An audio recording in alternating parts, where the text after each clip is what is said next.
স্বৈরাচার ফিরে যাওয়ার পর থেকে আবু সাঈদের কবর কিন্তু আমাদের বর্তমান যে সরকার আছে, অভ্যন্তরীণকালের সরকার, সে কিন্তু কি করছে, জিয়ারত করার জন্য গেছে, তাকে শহীদ হিসাবে ঘোষণা করছে। কিন্তু এই স্বৈরাচার সরকার যদি কোনো রকম আবার থাকতো, তাহলে মনে হয় যেন আবু সাঈদের কবরটা উঠিয়া সাগরে নিক্ষেপ করতো, নাকি ভাই? এরকম একটা অবস্থান হয়ে যেত।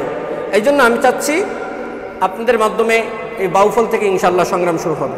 বক্তব্য নিয়ে আসছেন ইসলামী ছাত্র আন্দোলন বাংলাদেশ বাউফল থানা শাখার সংগ্রামী ছাত্রনেতা, মেধাবী ছাত্রনেতা মোহাম্মদ আবু সালেহ। ভাই, আজকের বক্তৃতা দেওয়ার সময় নয়, আজকে সংগঠন বোঝার সময়, বুঝানোর সময়, নাকি ভাই? আপনারা যারা আছেন, আপনারা যদি আগে আমাদের সংগঠনের দাওয়াত পাইতেন, তাহলে মনে হয় যেন আমাদের এই জায়গাটা আপনারাই থাকতেন। কিন্তু আমাদের ব্যর্থতার কারণে আপনাদেরকে দাওয়াত দিতে পারিনি। বুঝতে পারছেন? আমাদের ব্যর্থতা। আমি মনে করি না যেন আমার নিচের অন্য দায়িত্বশীল যারা আছে তাদের ব্যর্থতা। আমি মনে করি আমি সভাপতি বাউফলের, আমার এই জায়গায় ব্যর্থতা আছে। কারণ আমার ব্যর্থতা যদি না থাকতো, কমিটি হয়েছে আমার প্রায় 6 মাসের মতো, 6-7 মাস হয়ে গেছে।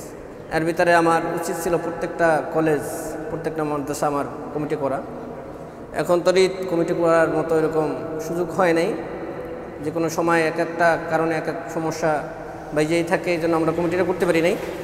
যেহেতু আজকের রুহুল ভাইয়ের প্রচেষ্টার মাধ্যমে আমরা আজকে কমিটি করার জন্য আসছি, এই জন্য আমি আপনাদের কাছে কিছু সংগঠনের কিছু কথা নিয়ে আসছি।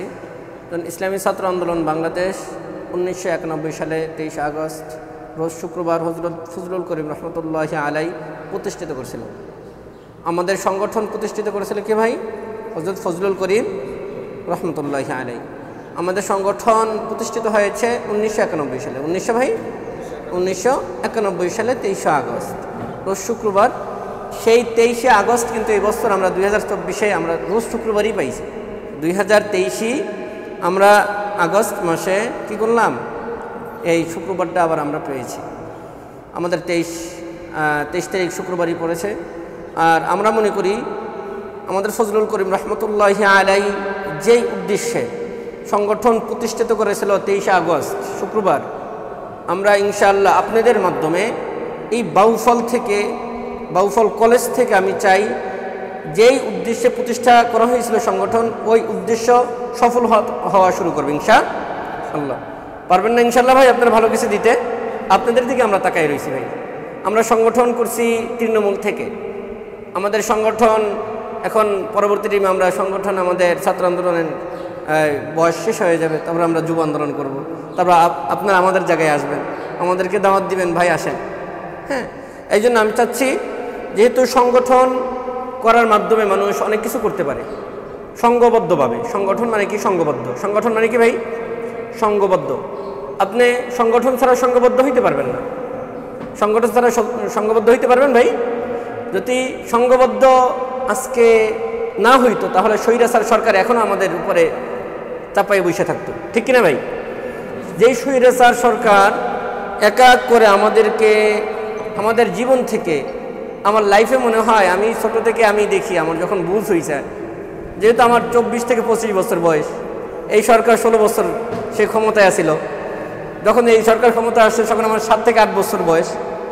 7 থেকে 8 বছর বয়সে তো খেলাধুলার বয়স। ওই সময় তো কোন সংগঠন কে আসলো কে গেল এরকম দেখার সময় থাকে না, থাকে ভাই? যেহেতু আমি যখন একটু বোঝা শুরু করছি, তখন থেকে দেখি স্বৈরাচার সরকার। বুঝতে পারছেন ভাই? তখন থেকে দেখি কি স্বৈরাচার সরকার। কিন্তু এই স্বৈরাচার সরকারকে সরানোর জন্য যে প্রক্রিয়া চালানো দরকার, ওইটা আমার মাথায় ওরকম ছিল না। যখন আমরা কিভাবে তাকে খেদাইতে পারবো, কিভাবে এই দেশে আবার মানুষের কথা বলার, চলাফেরার অধিকার আবার নূতন করে আমরা ফিরে পাবো। কিন্তু আমরা দেখছি একদল ছাত্র ভাইরা ঢাকা বিশ্ববিদ্যালয় থেকে শুরু করেছিল আন্দোলন, সংগ্রাম শুরু করার পর থেকে বিগত কিছুদিন তাদের এক এক করে অনেক ছাত্র ভাইয়ের জীবনকে শেষ করে দিছে। অনেক ছাত্র ভাই নিজের বুককে টান করে দিছে, জানে জন গুলির সামনে তার জীবন শেষ হয়ে যাবে। আবু সাঈদ ভাই জানতো আমি বুক পেতে দিলে আমাকে মেরে ফেলবে, তারপর চিন্তা করলো কি, আমার রক্তের বিনিময়ে যদি মানুষের কথা বলার অধিকার আবার ফিরে আসে, তাহলে আমার মতো আবু সাঈদ হাজারটা চলে গেল, তাহলে আমার কোনো সমস্যা নাই, মানুষের অধিকার আবার ফিরে পাক। এই জন্য ভাই ছাত্রদের মাধ্যমে আপনাদের মাধ্যমেই এই দেশ 71-এ স্বাধীন হয়েছে, 52-তে ভাষা আন্দোলন হয়েছে। আপনার 15ই আগস্ট নাকি 15 আগস্ট তো একদল গেছে, বাবা গেছে নাকি, 5ই আগস্ট মেয়ে গেছে, 5ই আগস্ট যেন মেয়ে গেছে এটাও কিন্তু ছাত্রদের মাধ্যমে। যতই মুরব্বী বলেন যাদেরকেই বলেন তারা শুধু পরামর্শ দিতে পারে, কিন্তু সংগ্রাম আন্দোলন এবং এটা বাস্তবায়ন করা এটা শুধু ছাত্ররাই পারে। এটা কারা পারে ভাই? ছাত্ররাই পারে। এখন এক স্বৈরাচার চলে গেছে, আর এক স্বৈরাচার ক্ষমতায় যাওয়ার আগে সে কী করতেছে, বিভিন্ন জায়গায় দখল করতেছে। সেও কিন্তু স্বৈরাচার ছিল, সেও কিন্তু এরকম জোর জবরদস্ত করে 7-8 বছর এক টাইম থাকছিল নাকি, আমরা শুনছি, যা আমি সরাসরি দেখিনি। যখন উনিও কী করছে, স্বৈরাচারই করছে, কিন্তু এক স্বৈরাচার কী করছে, ওনার নামটা গুছাই দিয়া নিজের স্বৈরাচারটা আবার বাড়াই দিছে, এই জন্য ওনার নামটা গুছে গেছে। এখন উনি আবার দেখাইতেছে আমি এই করবো সেই করবো।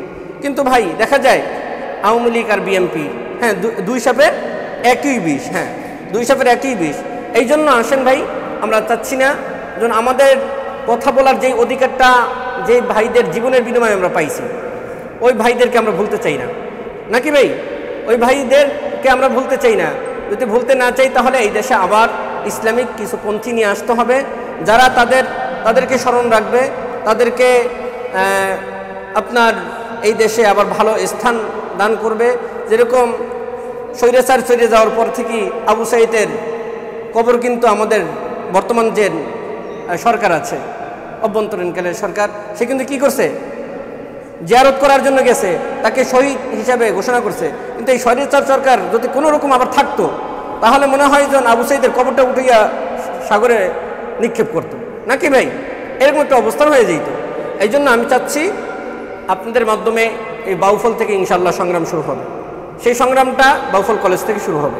বাউফল কলেজে এমন কিছু কাজ আপনাদেরকে দেখাইতে হবে যেন আমাদের গায়ে হাত দেওয়ার মতো এখন আর কারো শক্তি নেই, আমাদের সামনে কথা বলার কোনো শক্তি নাই। কেননা আমরা যদি গর্জে উঠতে পারি, আমরা যদি আমাদের মাথা চারা দিয়ে সামনে দাঁড়াইতে পারি, তাহলে কেউ আমাদের সামনে সাহস করে দাঁড়াবে না। কিন্তু আমরা যদি চুপচাপ থাকি, যখন শুধু সমালোচনা করি, মানুষের সামনে না দাঁড়াইয়া তাদের প্রতিবাদ না করি, পিছনে সমালোচনায় কোনো লাভ হয় না, নিজেরই ক্ষতি হয়। এই জন্য আপনাদের কাছে অনুরোধ থাকবে, আজকে যেই কমিটি হবে আপনাদের মাধ্যমিক কমিটি হবে ইনশাআল্লাহ, আপনারা আমাদের কমিটিটাকে সামনে অনেক আগায় নেবেন এবং বাউফল উপজেলার একটা উপজেলার যেই মান, একটা সরকারি কলেজের এই পরিমাণ মান, বুঝতে পারছেন ভাই? এই জন্য আপনাদের সরকারি কলেজটা অবশ্যই আপনাদের ডানে বামে আমাদেরকে পাবেন। আমি বাউফল উপজেলা শাখার ছাত্র আন্দোলনের সভাপতি। আপনাদের যে কোনো সমস্যায় আমাদেরকে ডাকবেন, যে কোনো কাজে ডাকবেন, অবশ্যই আপনাদের কাছে পাবেন ইনশাআল্লাহ।